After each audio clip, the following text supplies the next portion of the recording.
ಸಂಜೆಯ ಟೀ ಜೊತೆ ದಿಢೀರಂತ ಚುರುಮುರಿಯಿಂದ ಸ್ನ್ಯಾಕ್ಸ್ ತಯಾರಿಸೋಣ ಬನ್ನಿ.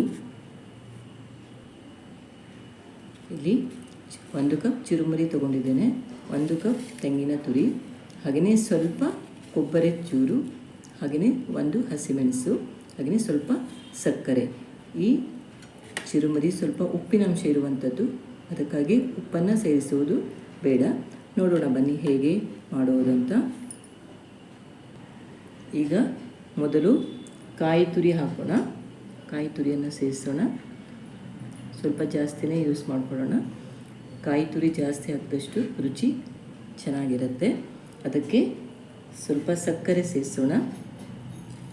ಸಿಹಿ ಇಷ್ಟಪಡುವವರು ಸಕ್ಕರೆಯನ್ನು ಸೇರಿಸ್ಕೋಬೋದು, ಇಲ್ಲಾಂತಿದ್ರೆ ಕಾಯಿ ತುರಿ ಅಷ್ಟೇ ಸಾಕು. ನಂತರ ಹಸಿಮೆಣಸು ಹಾಗೆಯೇ ಕೊಬ್ಬರಿಯನ್ನು ಸೇರಿಸ್ಕೊಳ್ಳೋಣ.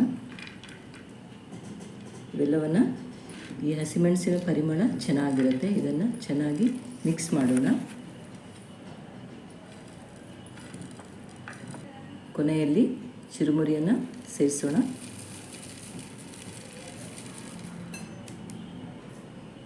ಸೇರಿಸಿ ಇದನ್ನು ಮತ್ತೆ ಮಿಕ್ಸ್ ಮಾಡೋಣ.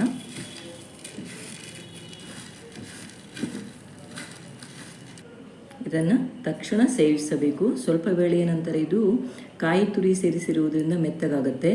ಟೀ ಜೊತೆ ಸವಿಯಲು ತುಂಬ ರುಚಿಯಾಗಿರುತ್ತೆ. ನೀವು ಟ್ರೈ ಮಾಡಿ ಹೇಳಿ, ಕಮೆಂಟ್ ಮಾಡಿ, ಶೇರ್ ಮಾಡಿ, ವೀಕ್ಷಿಸಿ. ಒಮ್ಮೊಮ್ಮೆ ಮಸಾಲೆ ಪುರಿ, ಬೇಲ್ಪುರಿ ಥರನೇ ಅದಕ್ಕೆ ಬದಲಾಗಿ ನಾವು ಚುರುಮುರಿಯಿಂದ ಈ ರೀತಿಯಾಗಿ ಸ್ನ್ಯಾಕ್ಸನ್ನು ರೆಡಿ ಮಾಡ್ಕೊಳ್ಬೋದು.